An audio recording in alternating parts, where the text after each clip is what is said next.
Bharat China विवाद अंतर्राष्ट्रीय स्तर पर बड़ी खबर रही। भारत कोरोना के मामले में दुनिया का दूसरे नंबर का देश बनने की दिशा में बढ़ रहा है।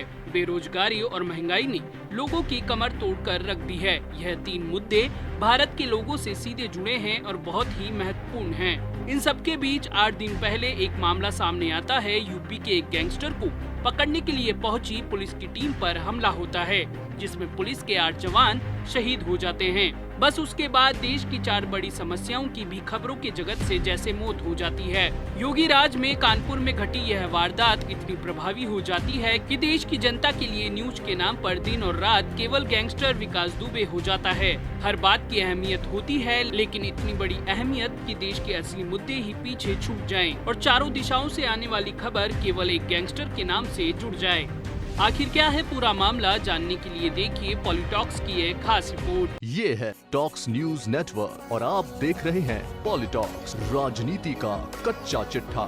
खैर, जो भी हुआ है, गुनाह के एक नाम का खात्मा जरूर हो गया, लेकिन इस खात्मे का अर्थ गुनाह के खात्मे से नहीं है। जब तक इस देश में अपराध, राजनीति और प्रशासन का गठजोड़ चलता रहेगा, ऐसे सैकड़ों विकास दुबे, कभी गगन सिंह तो कभी आनंदपाल सिंह के रूप में सामने आते रहेंगे। सही मायने में देखा जाए तो विकास दुबे सिस्टम का ही एक हिस्सा है।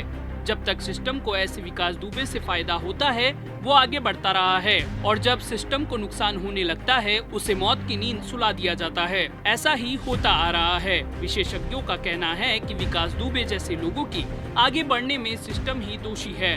ठिगने से कद के समाज सेवी अन्ना हजारे कहते थे कि 1947 से देश में खेल चल रहा है कि पैसे से सत्ता और सत्ता से पैसा। ये खेल बंद होना चाहिए। आज अन्ना हजारे खुद ही पता नहीं कहां खुद को बंद करके बैठे हैं। यूपी में कहा जाता रहा है कि अपराध से राजनीति और राजनीति से अपराध। अब राजनीति और अपराध के बीच एक कड़ी और है जो खुद अपने आप से जुड़ जाती है, और वो है पुलिस और प्रशासन। यही तो दंश है लोकतंत्र का। इन तीनों का तंत्र इतना मजबूत है कि जिसको जब किसी को नीचे दिखाना हो या झूठा ठहराना हो, ये साबित कर देता है। दूसरे शब्दों में, देश के किसी जज को यह नहीं कहना पड़ता कि न्याय की आत्मा रो रही है। आत्मा रोती कब है? जब आत्मा के पास कोई चारा नहीं बचता।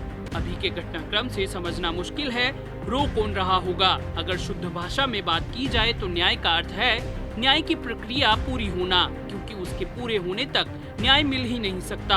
लेकिन दुनिया के दूसरे सबसे बड़े लोकतंत्र में यह बात बेमानी सी हो चली है। सवाल यह नहीं है कि एक गैंगस्टर मारा गया तो पीड़ा हो रही है। सवाल यह है कि पुलिस राजनीतिक संरक्षण में इस तरह काम करने लग गई तो किसी का भी नंबर आ सकता है। देश के लिए इससे ज्यादा और दुर्भाग्य की बात नहीं हो सकती कि लोगों को अब सीबीआई पर भी भरोसा नहीं रहा। हाई कोर्ट की इंक्वायरी तक को स्वीकार नहीं कर रहे। सुप्रीम कोर्ट पर भी केवल इतना कि सुप्रीम कोर्ट की किसी पूर्व जज की निगरानी में सारी जांच कराई जाए।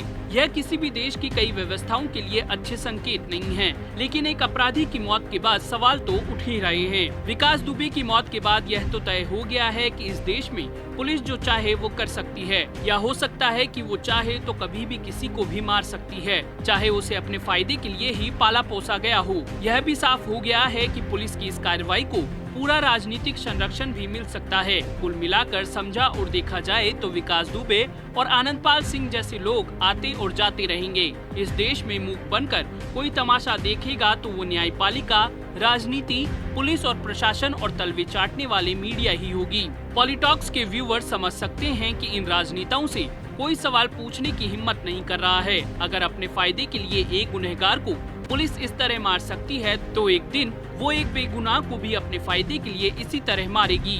देश में कानून नाम की कोई चीज है, पुलिस कानून नहीं है। पुलिस केवल कानून के सिस्टम का एक हिस्सा है। पुलिस का यह काम नहीं है कि वो कहानी बनाए और गोली मार दे। पुलिस की गोली से विकास दुबे मरा, यह तो पुष्टि हो गई है। 8 पुलिस कर्मियों की हत्या करने वाले विकास दुबे के हाथ में पुलिस की पिस्टल लग गई और एक भी पुलिसकर्मी पर गोली नहीं लगी। सवाल तो बहुत हैं, अगर आप कानून को समझते हो तो।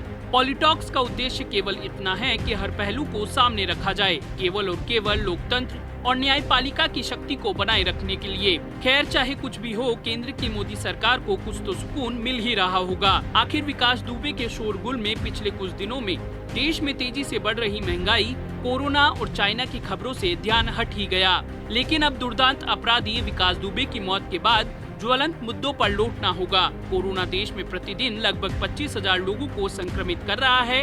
यानी हर 4 दिन में भारत में कोरोना संक्रमितों की संख्या में 1 लाख की बढ़ोतरी होगी। पिछले कुछ दिनों में बढ़े पेट्रोल और डीजल के दामों के बाद बाजार की हर वस्तु महंगी हो गई है, वो भी उस समय जब कोरोना के चलते उद्योग धंधे तबाह हो चुके हैं। ऐसे समय में महंगाई आम लोगों की जिंदगी पर बड़ी मार साबित हो रही है।